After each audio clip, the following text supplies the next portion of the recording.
কুমিল্লা আদর্শ সদর উপজেলা বিএনপির সভাপতি রেজাউল কাইয়ুমকে জিজ্ঞাসাবাদ শেষে 12.5 ঘণ্টা পর ছেড়ে দিয়েছে পুলিশ। রবিবার ৩রা মে রাত 12টায় তাকে ছেড়ে দেওয়া হয়। কুমিল্লা আদর্শ সদর উপজেলা বিএনপির সাধারণ সম্পাদক শফিউল আলম রায়হান এ তথ্য নিশ্চিত করেছেন।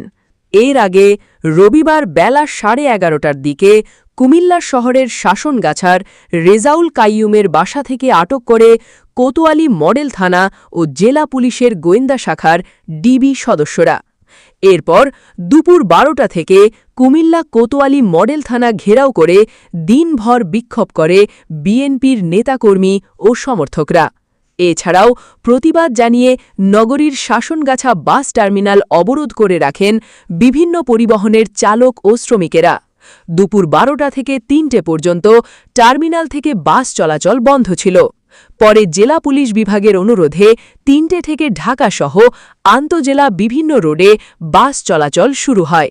কুমিল্লা কোতোয়ালি মডেল থানার সামনে দুপুর 12টা থেকে শতাধিক নেতাকর্মী থানায় ঘেরাও করে স্লোগান দিতে দেখা গেছে।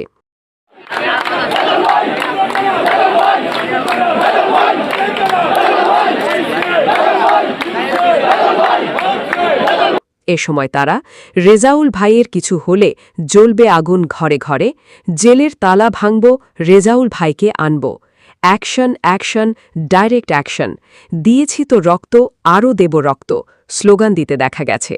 এ ঘটনায় থানার ভেতরে ও বাহিরে অতিরিক্ত পুলিশ মোতায়েন করা হয়। কুমিল্লা আদর্শ সদর উপজেলা বিএনপির সাধারণ সম্পাদক শফিউল আলম রায়হান বলেন, একটি অভিযোগের ভিত্তিতে সভাপতি রেজাউল কাইয়ুমকে জিজ্ঞাসাবাদের জন্য থানায় নিয়ে আসা হয়েছিল। তবে ওই অভিযোগটি ছিল ভিত্তিহীন। পুলিশ জিজ্ঞাসাবাদ শেষে অভিযোগের সত্যতা না পাওয়ায় তাকে সম্মানের সঙ্গে ছেড়ে দেওয়া হয়েছে বলে জানান রায়হান।